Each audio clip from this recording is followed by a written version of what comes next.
देहरादून के बैरागीवाला में मुसलमानों को किस तरीके से प्रताड़ित किया जा रहा है, इस खबर में आप समझिए। वहां दो परिवार में आपस में लड़ाई झगड़ा होता है, जिसमें एक व्यक्ति की जान चली जाती है और वो नेता जो है बीजेपी से जुड़ा हुआ था। और सोचिए उसके बाद क्या होता है। उसके बाद भीड़ आती है और उस आरोपी का घर जला देती है। घर जलाने के बाद यही नहीं रुकता, उसके बाद प्रशासन बुलडोजर चला देता है।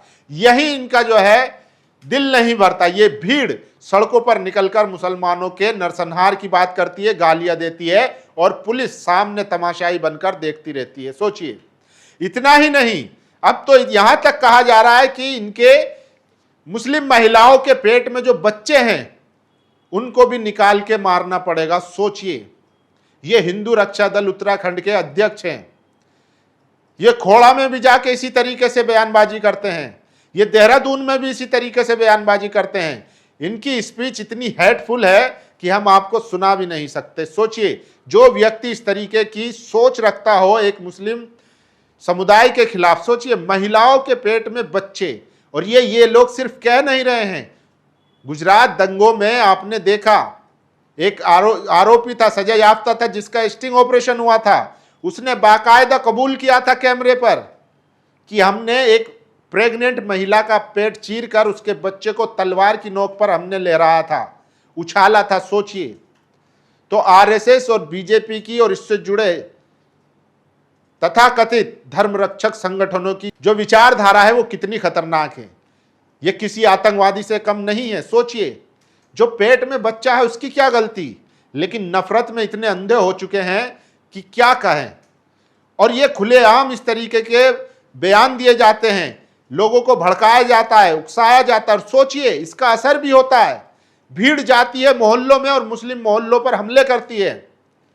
वहां पूरा हिंदू मुस्लिम माहौल बना दिया जाता है। मुस्लिम लोग वहां से पलायन करने पर मजबूर हो जाते हैं। और सिर्फ वहां ही नहीं, देश के तमाम ऐसे कई राज्य हैं और छोटे छोटे गांव हैं जहां मुस्लिम लोग रहते थे, अब उनको लगने लगा है कि हमारी जान को खतरा है, तो वो पलायन कर कर जा रहे हैं बाकायदा। तो सोचिए कि स्थिति कहां तक आ चुकी है। लेकिन हमारे देश के मंत्री, अल्पसंख्यक मंत्री कहते हैं किरण रिजिजू, कि भारत में मुसलमानों को यह कहना कि वो खतरे में हैं, ये देश का अपमान है। सोचिए, क्या उनको इस तरीके की खबर दिखाई नहीं देती है? जाइए आप एक बार दौरा कीजिए देहरादून बैरागीवाला का। वहां पर किस तरीके से टेंशन बढ़ा दी गई है और मुसलमानों को निशाना बनाया जा रहा है। सोचिए, एक आरोपी, उसका घर भी बुलडोज कर दिया गया, लेकिन उसकी आड़ में पूरे मुस्लिम समुदाय को। और यह पहली बार नहीं है, खोड़ा में यही हुआ था, उससे पहले उत्तम नगर में भी यही हुआ। मतलब अगर आरोपी मुसलमान है तो उसको तो सजा मिलेगी ही, उसका एनकाउंटर होगा, उसका घर बुलडोज कर दिया जाएगा। उसके साथ साथ उसके आस पड़ोस, रिश्तेदार, फैमिली, सबको सजा दी जाती है, यहां तक कि पूरे मुस्लिम समुदाय को सजा दी जा सकती है। लेकिन सब खामोश है, सरकारें सुनने वाली नहीं है। पुलिस ऐसा लग रहा है कि जैसे इन संगठनों के दबाव में काम कर रही है। सोचिए, इसीलिए इलाहाबाद हाईकोर्ट कहता है कि पुलिस अफसर जो है वो संविधान से ज्यादा पार्टी के नेताओं के लिए समर्पित हैं, उनको खुश करने में लगे रहते हैं। लेकिन इन पर ना अदालतों का, कोर्ट का कोई असर नहीं पड़ता और कोर्ट भी सिर्फ बयानबाजी, फटकार लगाकर खामोश हो जाता है। उसके बाद कोई एक्शन देखने को नहीं मिलता है। और इस तरीके के तमाम गुंडे हैं जो खुलेआम मुसलमानों के नरसंहार की बात करते हैं, जो मुसलमानों को मारने की बात करते हैं। लेकिन सोचिए, तमाम विपक्षी पार्टियां खामोश है। लेकिन इस पर अब जमीयत उलमाए हिंद मौलाना महमूद मदनी साहब का बयान आया है। उन्होंने एक खत लिखा है गृह मंत्री अमित शाह को, जिसमें उन्होंने इस जो ये हिंदू मुस्लिम किया जा रहा है देहरादून के बैरागीवाला में, इस पर सवाल उठाए हैं और उस पर जांच की मांग की है और कड़ी कार्रवाई की मांग की है। सोचिए, लेकिन इतना ही नहीं है, भारत में इसके अलावा भी और कुछ चल रहा है कि मुसलमान देखो, मारो पीटो और उनको खत्म कर दो। सोचिए, कोई अगर भूखा और उसके चेहरे पर दाढ़ी है और सर पर टोपी है और वो खाना लेने चला जाता है, तो सोचिए उसको भगा दिया जाता है। कहते हैं कि जय श्री राम बोलो जब आपको खाना मिलेगा। मतलब आप दान का काम कर रहे हैं, पुण्य का काम कर रहे हैं, लेकिन आप पाप कमा रहे हैं। सोचिए, और मुसलमानों को भी सोचना चाहिए कि वो ऐसी जगह जाने से बचें जहां उनका सम्मान ना हो, जहां उनकी बेइज्जती की जाती हो, जहां उनको धुतकारा जाता हो। सोचिए, अरे सबसे बड़ा आत्मसम्मान होता है। भूख का क्या है, भूख तो कहीं ना कहीं से मिटी जाएगी, कहीं ना कहीं से आपको खाना मिल ही जाएगा। लेकिन सोचिए आपके सम्मान के साथ किस तरीके से खिलवाड़ किया जा रहा है। मैं आपको ऐसी ही कुछ खबरें दिखा देता हूं जो इस देश में आज चल रहा है और कैसे मुसलमानों को निशाना बनाया जा रहा है, वो समझने की जरूरत है। और मुसलमानों को भी सोचना पड़ेगा कि आखिर वो क्या करे, इसका कोई तो तोड़ होगा, इसका कोई तो हल होगा। इसी तरीके से मुसलमान मरता रहे, पिटता रहे, घर बुलडोजर होते रहे, ये कब तक चलेगा? और अपने बच्चों को उनके भविष्य में क्या देकर जाना चाहते हैं आप? ये उन तमाम जिम्मेदारों से सवाल है जो कहते हैं कि चुनाव के टाइम पे कि सेक्युलर पार्टियों को वोट दो, बीजेपी को हराने के लिए वोट दो। तो ये सारे सवाल है। और सोचिए, खबर है महाराष्ट्र के अराला गांव की, सांगली डिस्ट्रिक्ट की, जहां पर 20 परिवारों ने पलायन कर लिया, 7 जून को गांव छोड़ दिया है। क्यों? क्योंकि वहां पर ये तथाकथित हिंदू संगठन आकर जो है उनको डराते थे, धमकाते थे। सोचिए, पलायन करने पर मजबूर है। महाराष्ट्र के सांगली डिस्ट्रिक्ट की खबर है, अराला विलेज। तो सोचिए, इस तरीके की खबरें बहुत है। और ये देखिए, Jamiat Ulama Hind seeks action against communal violence after Dehradun killing. Jamiat Ulama Hind ने गृह मंत्री अमित शाह को लेटर लिखकर कहा है कि इसमें एक्शन लिया जाए जो लोग मुसलमानों के घरों को जला रहे हैं। सोचिए, 2 परिवार में झगड़ा होता है, एक की मौत हो जाती है और वो बीजेपी से जुड़ा हुआ रहता है। तो सोचिए, उसका बदला पूरी कौम से लिया जा रहा है, पूरे मोहल्ले से, पूरे गांव से, पूरे आसपास के लोगों से।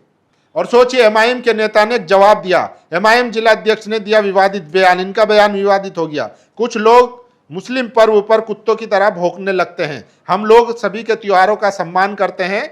यामीन अब्बासी अलीगढ़ में एमआईएम के नेता हैं, लेकिन कुछ लोग जानबूझकर गलत टिप्पणियां करते हैं। लोकतांत्रिक देश में सभी को अपना पर्व मनाने का हक है। सोचिए, मुहर्रम आने वाला है, उसको लेकर बयानबाजियां हो रही है। बीजेपी के पास और कुछ नहीं है, सिर्फ मुसलमानों के त्योहारों पर इस तरीके से बयानबाजी करते हैं, जिसका जवाब जो है एमआईएम नेता यासीन अब्बासी ने दिया है। तो उसको विवादित बयान बता दिया गया। क्या गलत कहा इन्होंने? क्या मुसलमानों के त्योहारों पर अनाप शनाप बयानबाजी नहीं होती है?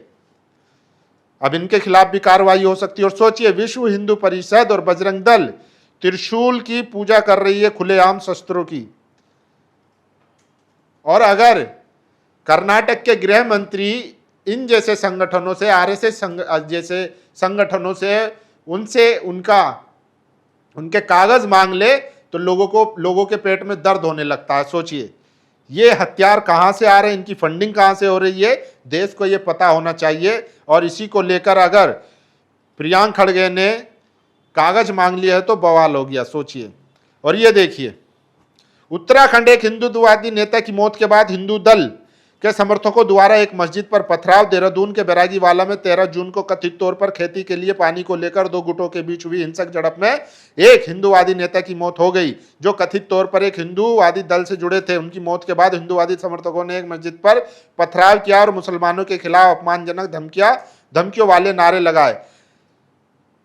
हिंदूवादी समर्थकों ने मुस्लिम आरोपियों के घरों पर हमला कर आग लगाई थी। स्थानीय प्रशासन ने 14 जून को मुस्लिम आरोपी के घरों और दुकानों पर बुलडोजर चला दिया था। सोचिए, तो इस तरीके से मुसलमानों को। और ये देखिए, ये है वो व्यक्ति, ललित शर्मा नामी ये पिशाच मुस्लिम महिलाओं का गर्भ चीरकर उसमें पल रहे बच्चों को मारने के लिए धमकी दे रहा है। क्या एनसीडब्ल्यू इंडिया ने इस नर पिशाच की ये धमकी सुनी? क्या उत्तराखंड सरकार के मुखिया पुष्कर धामी इस पिशाच पर कार्रवाई करेंगे? क्या उत्तराखंड पुलिस इस पिशाच पर कार्रवाई करेगी? क्या इस आतंकी पिशाच पर यूएपीए लगाएगी? इस पिशाच के सर पर आखिर किसका हाथ है, जो कानून और संविधान से भी ऊपर है? इस पिशाच की बदजुबानी, इस पिशाच की धमकियों का सिलसिला थमने का नाम नहीं ले रहा है। इस पिशाच के खिलाफ ना तो दिल्ली पुलिस ने कोई एक्शन लिया, ना ही डीजीपी यूपी पुलिस ने कोई एक्शन लिया। आए दिन इसके विवादित बयान एवं भड़काऊ भाषण आते रहते हैं, लेकिन पुलिस के कानों पर जू तक नहीं रेंगती है। यही वो व्यक्ति है जो मुस्लिम महिलाओं के पेट को चीरकर उनके बच्चों की हत्या करने की बात कह रहा है। क्या ये तमाम उन तथाकथित महिलाओं की लड़ाई लड़ने वाली, महिला सशक्तिकरण की बात करने वाली बीजेपी नेताओं और महिला आयोग की अधिकारियों को नहीं दिख रहा है ये किस तरीके से एक महिला के पेट को चीरने की बात कर रहा है। और सोचिए देखिए, यह है मौलाना, इन्होंने एक बात कही है जो आपको सोचनी होगी। ये कह रहे हैं कि मुसलमान जो है इस देश में हमेशा सत्ता के खिलाफ रहा है, जबकि जो ब्राह्मण समाज है वो हमेशा सत्ता के साथ रहा है, चाहे मुगल हो, ब्रिटिश हो, या कांग्रेस हो या बीजेपी हो। लेकिन मुसलमान पहले कांग्रेस से लड़ता था जब कांग्रेस सत्ता में थी, साहबानों के नाम पर, बाबरी मस्जिद के नाम पर। अब बीजेपी से लड़ रहा है क्योंकि बीजेपी सत्ता में है। तो मुसलमानों को सिर्फ सत्ता से लड़ने का जो है शौक है, जबकि ब्राह्मण समाज जो है वो सत्ता के साथ बने रहने की ट्रिक जानता है। वो मुगलों के साथ भी था, वो ब्रिटिशरों के साथ भी था, वो कांग्रेस के साथ भी था, वो अब बीजेपी के भी साथ है। और सोचिए, मुसलमान अंग्रेजों से भी लड़ा, कांग्रेस से भी लड़ा और अब बीजेपी से भी लड़ रहा है। इसीलिए मुसलमानों की आज दुर्गति है। मुसलमानों को भी अपनी रणनीति पर विचार करना होगा। बाकी आप लोगों की क्या राय है? आप लोग अपनी राय जरूर दीजिए। शुक्रिया।